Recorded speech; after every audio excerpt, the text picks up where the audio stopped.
Namaskaram. Hello. I have been given the topic to talk about a character in the Mahabharata, the epic, and I have chosen to talk about Sri Krishna, the universal favorite, I would say, but definitely my favorite. And growing up, I used to attend a lot of satsang pravachans with my grandmother, and Krishna was the favorite topic most of the times, Bhagavatam and everything. So I grew up idolizing Krishna. So obviously, I will always choose Krishna.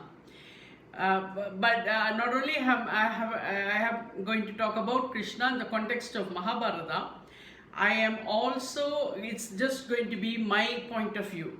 Okay, it is my opinions, my understanding, my experience, my knowledge, and my point of view. Okay, so let's get started.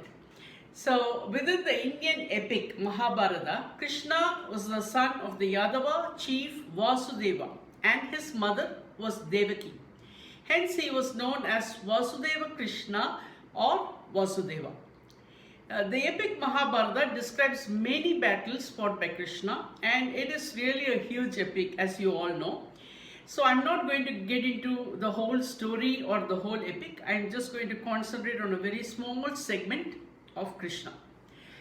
So Krishna can be seen in the Mahabharata as a friend, a savior, a political figure, a king, a ruler, a scheming politician, breaking the rules, cheating in the war, philosopher, and more. Krishna was the key political figure in overthrowing Kansa, the king of Surasena kingdom. The next threat came from outside the country, from the Magadha kingdom. The ruler of Magadha, Jarasandha, attacked Surasena many times and weakened its military. Krishna and other Yadava chiefs tried their best to hold on. At last they had to flee from their native kingdom. Later, with the initiative of Krishna, the Yadavas who fled from Surasena formed a new kingdom called Dwaraka. Krishna also established an alliance of Yadavas with the Pandavas, a faction of the Kurus who were fighting against the established Kuru kingdom. This alliance also benefited the Yadavas strategically. With the help of Pandavas, they overthrew the Magadha king Jarasandha, who was their biggest enemy. For this assistance, Krishna then turned to help the Pandavas to win the Kurukshetra war against the Kurus, headed by Duryodhana. I have to give a brief, background how he was so closely associated with the Pandavas. Of course, they were also related, but this is an extra alliance association. So Krishna was a savior throughout, but of course the most famous saving part that he did was averting the Vastraharana. So once when Krishna suffered a nick to his finger after wielding the all-power Sudarshan Chakra, it is said that his own sister Subhadra began searching for a piece of cotton cloth that she could was searching for a cloth, while Draupadi quickly tore off a section of her expensive brocaded sari pallu and quickly sealed the bleeding.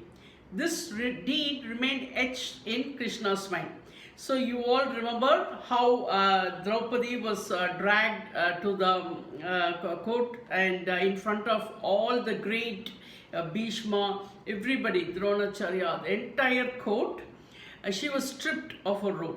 And her 5 husbands were there as a witness while this happened. Of course, she pleaded for help in every single direction. It was not coming. As far as I have read, at the very last moment, even when the top of the clothing was the sari clothing was removed, that's when she totally raised her arms in absolute surrender and cried to Krishna. And within seconds, that disrobing the robe kept on coming. For them it was a magic, but we all of course know it was Krishna who was the savior at the moment. Krishna as a philosopher. So Krishna giving Upadesha to Arjuna on the battlegrounds of Kurukshetra, which has formed the very famous Bhagavad Gita. So there we see him as the philosopher. And then when the Pandavas were in exile and when their exile was over, there was a talk going on between the Pandavas and the Kauravas, but it seemed like a war was imminent. So that is when, after much attempts, Krishna was chosen to be the mediator, kind of.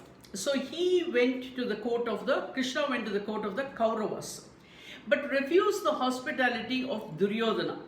He did not eat there because he said, Krishna says, one eats food only on two grounds. When does a person take food? For two reasons he can take food. If he is hungry, he will take food, but he will also take the food if he is offered it to him with great affection. Even if I am not hungry, I may eat it if it is offered with tremendous love. But I am not hungry now and you are not offering it with love. So how can I take it? So for these two reasons, I am sorry, I cannot take anything from your hand. Then Krishna went to the hut of Vidura, a poor man who totally was astonished and shocked to see Krishna coming to his small hut. And as the story goes, in his ecstasy, Vidura was serving plantains, bananas to Krishna. And with his intense love, he offered the peels to Krishna and then threw the banana aside, and which Krishna ate it. So, and not only this one, we also remember the instance when the owl, the Kuselar and the owl story. I wish I had more time to talk so much. There is absolutely so much to talk. Then, of course, before the war begins, both Duryodhana and Arjuna come to see Krishna. Duryodhana is extraordinarily ego-filled, right? We all know. So he was standing behind, at his head. Krishna was lying down on the settee, and Duryodhana stands beside his head, kind of at the back, because when you're standing behind the head, you only can see when you turn, right? Arjuna comes and sits at his foot, Krishna's feet.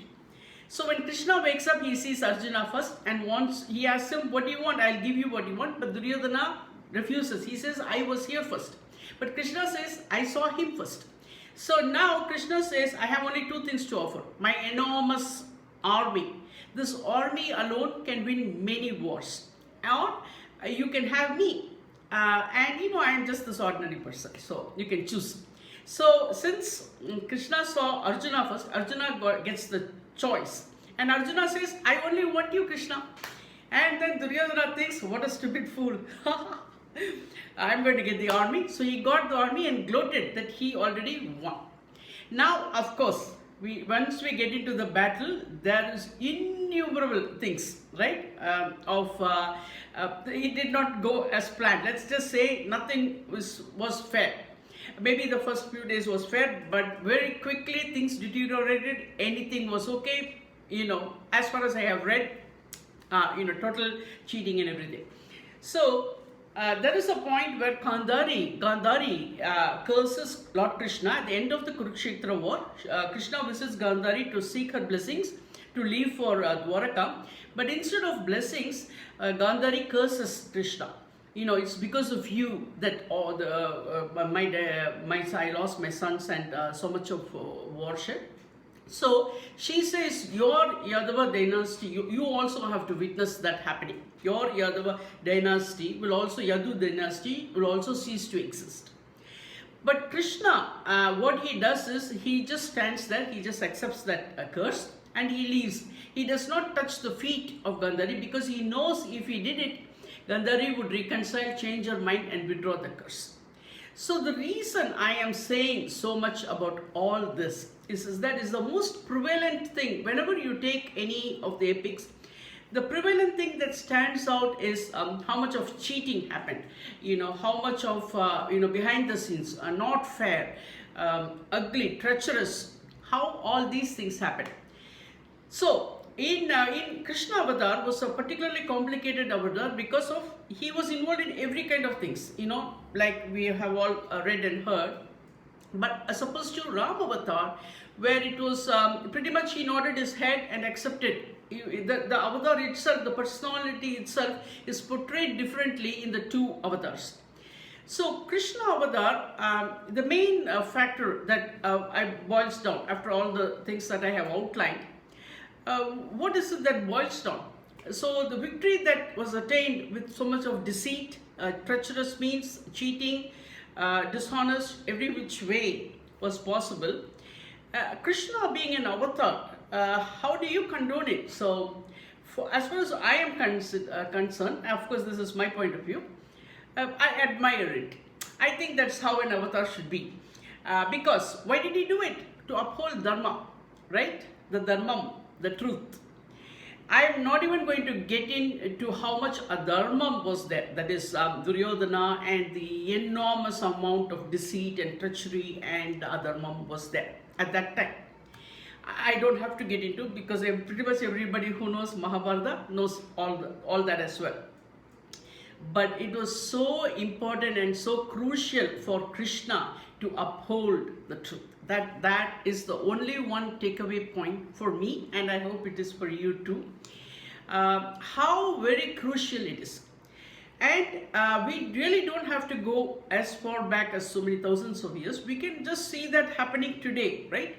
It is happening all around us. It's not like it is happening in some other country or some neck of the woods.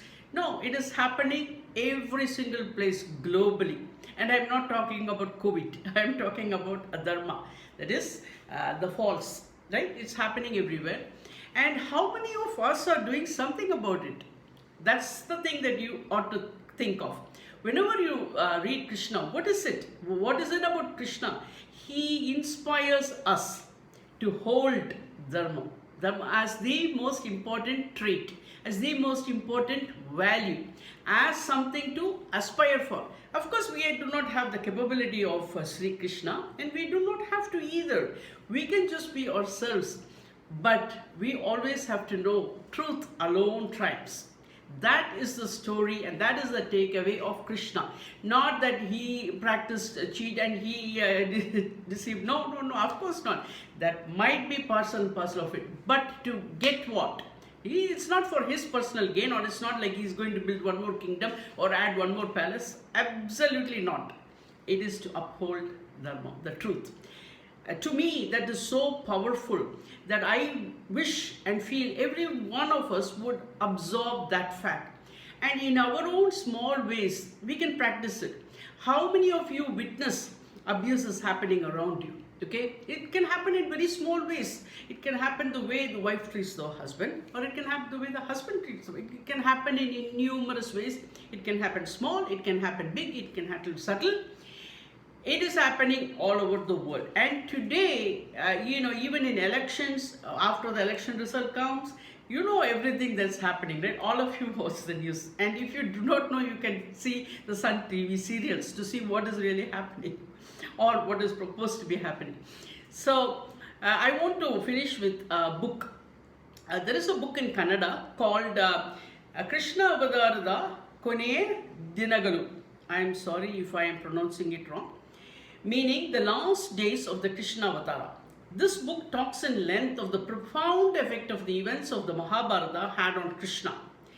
And of course, it is they describe it as it is a karmic cycle, because Krishna, even though he was an Avatara, he took the body. And so the karmic cycle happens when he is in the body, and that's exactly what happened throughout his life.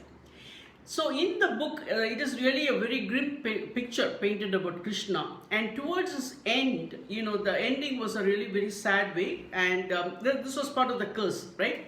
He was sitting beside a tree, was not able to move 100 things. It is the eye of the animal, and a hunter shoots him down. A rabbit's eye, and he shoots him down, and the hunter, on realizing the mistake, does a cremation, sorry.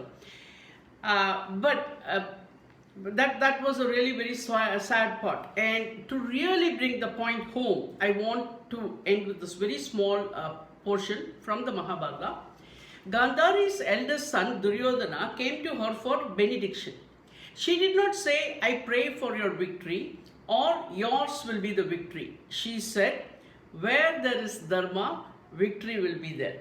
She knew perfectly well that on the other side, in the other party, was Yudhishthira, the son of Dharma incarnate, who would win the victory. She could not bless her son, saying, "Yours will be the victory." So she said, "Where there is Dharma, there will be victory." Victory is there wherever there is dharma. That is the absolute truth that I take from the epic Mahabharata. And not only did I take it, I have not stopped with it. To this point, I continue in my own way to make sure that we can uphold it. I honestly believe that every one of us can do our part. And especially it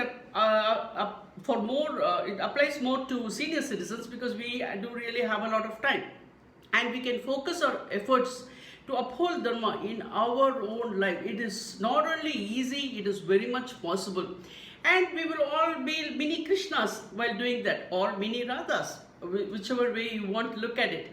But we will bring home the truth. It's one thing to study in the class, the Bhagavatam, and it is one thing to practice it in real life.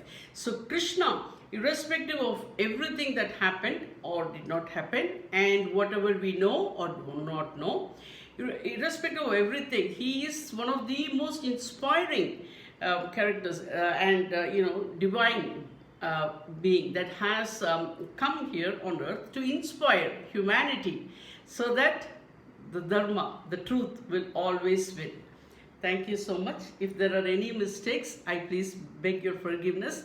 In my own small way, I just voiced my opinions. Please forgive me for my mistakes.